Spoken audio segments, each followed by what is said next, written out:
Hey, what's up guys, ImpulseEvan here, and today I'm creating this video. In this video, I'm going to be reacting to the newest Poppy Playtime game theory called We Solved Kissy Missy. I have no idea what this is going to be about. Well, I do have an idea of what it's going to be about. I'm assuming that it's going to be regarding the new VHS tape, or that I did a reaction to that when it came out.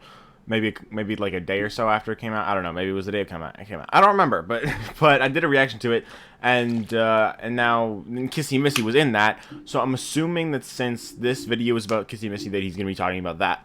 So I don't know what he's actually gonna say about it, but I guess we'll find out. It's a 13-minute video, so let's get started. Experiment MatPat exits the facility. Employees ring the alarm and give chase. All available security staff begin pursuit of MatPat. By this time, MatPat was estimated to have traveled a half-mile from the facility. He couldn't have gotten far. What was that? Stay alert. It was MatPat. There. Oh my god. Stay calm. Don't worry. I'm not here to hurt you. How about a Diet Coke? You want one? Yeah?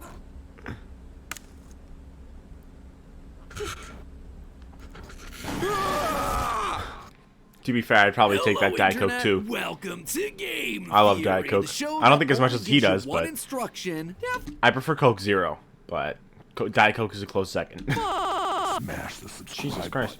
Huh, mysterious red text that isn't the same as the rest? Totally not suspicious. Very Today, interesting. With the FNAF timeline finally behind me, we are overdue to cover something completely different. A game where we explore an abandoned children's entertainment venue filled with oversized characters that were at one point friendly, but then turned evil on account of being possessed by the souls of dead children. See? Completely different. Yes, my friends, we're hopping back onto the Poppy Playtime I like how game because, well, even MatPat makes fun of the fact that the two series are different. Are very similar. Busy over in my own personal animatronic hellscape, Mob Entertainment has been dropping all sorts of new content. The spin-off title Project Playtime, a complex Project Playtime is fun. multi-month-long ARG, and my other favorite form of content, analog I haven't horror played it that YouTube much, though. videos. Because you can't spell analog horror without the lore. Oh, I suppose you can. There's no E. Yeah, there's no E. Analog horror. Well, guess what? It's a silent E anyway. Call it the phonetic spelling of lore. So far, Mob has released two quote-unquote lost VHS tapes to their YouTube channel. One from 1992 and the second from 1995. Look, the titles have the dates in there and everything. Even a .mp4 at the end for that truly authentic lost footage feel. Despite the fact that the MP4 as a file format didn't exist until 2001. But who am I to judge? Anachronistic file formats aside, I didn't know that. these things aren't just filled with a bunch of mindless spooks building hype for the eventual release of Chapter 3. They're also filled with clues to bunch the of lore. lore. Next to one of these, I've been able to solve the identity of a fan favorite character. Everyone's Is Kissy Missy really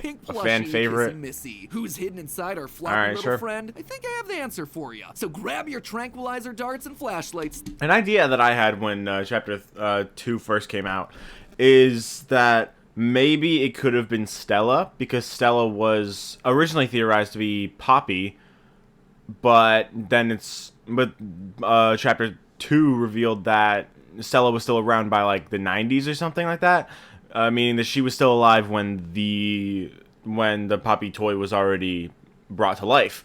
So my idea was that maybe Stella was turned into Kissy Missy, like the big toy version, the security device version. Or is she a security device? I'm pretty sure Huggy Wuggy's a security device. I don't think that Kissy is, but I could be wrong. But the big one, the oversized toy one, that's an idea that I had. I've never had any actual evidence to back it up. It was just kind of process of elimination. But I don't know what he's gonna say. I guess we'll find out. Theorists, there's a theory on the loose. The first VHS released onto the channel was called Restricted Disappearance 06/18/1992. Yep, that was about Huggy Wuggy. In this video, we see Huggy escape the facility which I reacted and run to out as well. to the woods with a large group of Playtime employees in pursuit. 5 end up dead and 6 remain missing. Seems like Huggy can't be stopped. But then the video ends with an ominous scene of the giant Huggy peacefully standing next to a normal residential house. He's captured and brought back to the facility.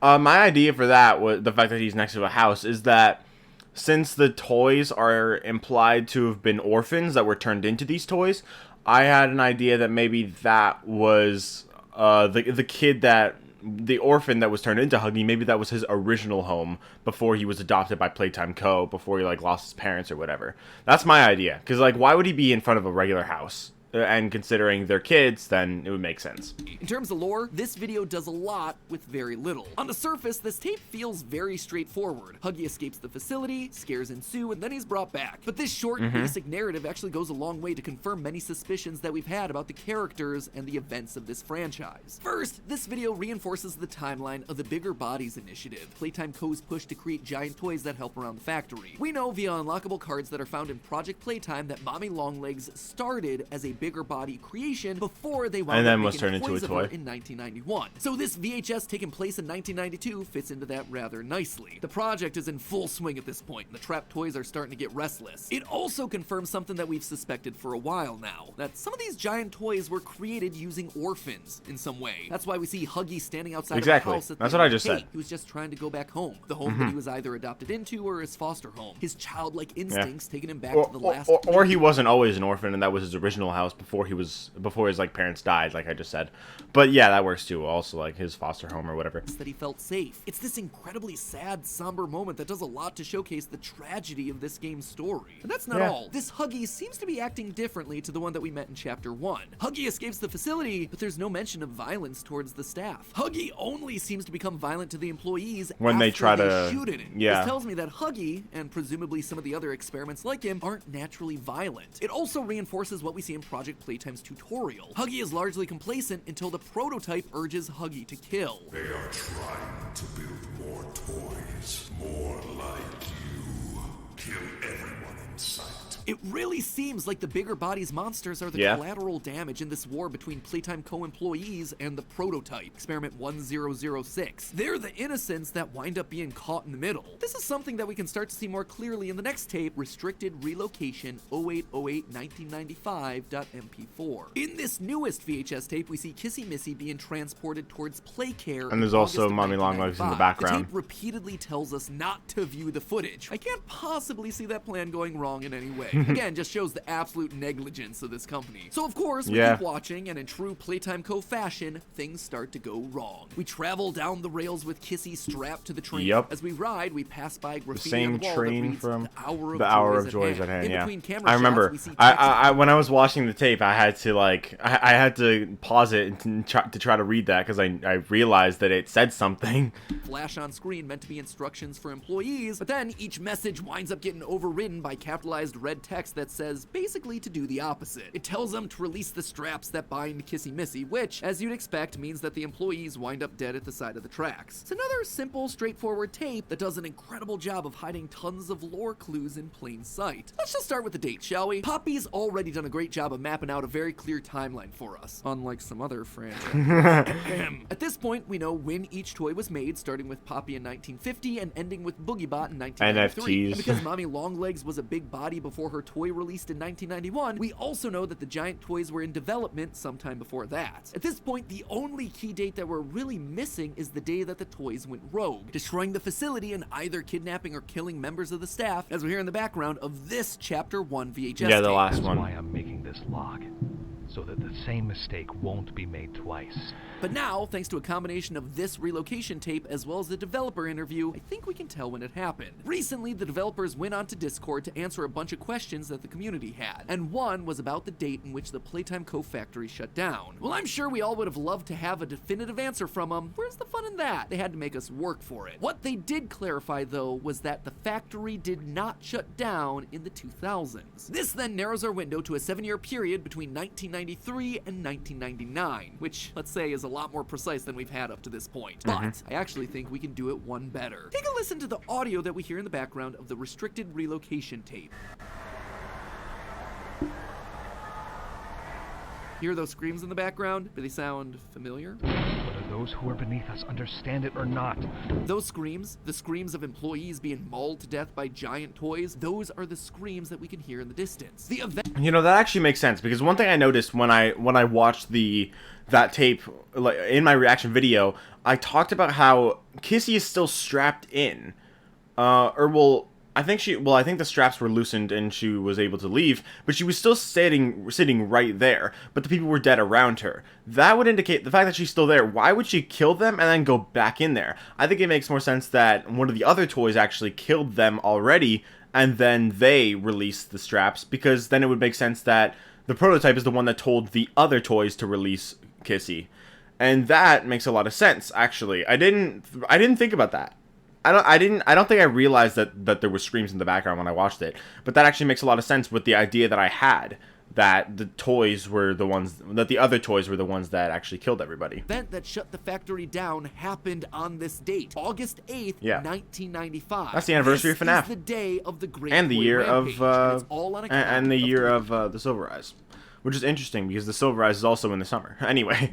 Experiment 1006, the prototype. Though still missing, today's events are no doubt in relation to him. He's the one orchestrating this attack on the employees. Not only is he speaking telekinetically to all the toys in the facility, urging them to kill, but he's also the one manipulating these VHS tapes, altering the text to all caps or using the color red to communicate with us, getting not just the monsters to rebel, but the humans watching the tapes to listen to his commands. Suddenly, that graffiti that we see in the tunnel, the hour of joy is at hand, makes a lot more sense. It feels like something that Experiment 1006 would say, or more specifically, the person that became 1006, Elliot Ludwig. His whole goal was to bring joy to children, and after being betrayed and turned into a monster by Leith Pierre and the Doctor, it makes sense that he would use the same terminology, almost ironically. These toys were made from children to be workhorses. Now, he will finally be able to free them and give them the joy that he had promised them since the beginning. Their happiest day. According to plan. Kissy Missy didn't kill the train staff like she was supposed to. Now, I know y'all probably think that I've lost it. Clearly, those Playtime employees around her feet are dead. Just look at the blood on Kissy, around her feet, around her hands, around her mouth. This is an open and shut case, right? But to that I say, look again. What do you think these are? Is that not blood splat? I mean, could be scratches. 1006 is the only creature that we currently know about in this entire facility that has claws capable of creating marks in the wood like that. He has to have been here during this moment, shredding up the employees once he realized that Kissy wasn't doing it herself. What's more, I didn't think it was Kissy in the first place. On top of the scratches. It means that she was standing aside while the prototype slashed and slaughtered everyone around her, and then resumed her position on the train when he was done, like a good, obedient toy. Truly the best girl. You can even see what appears to be bones or intestines on the floor by her feet. Something that would have been... So I guess I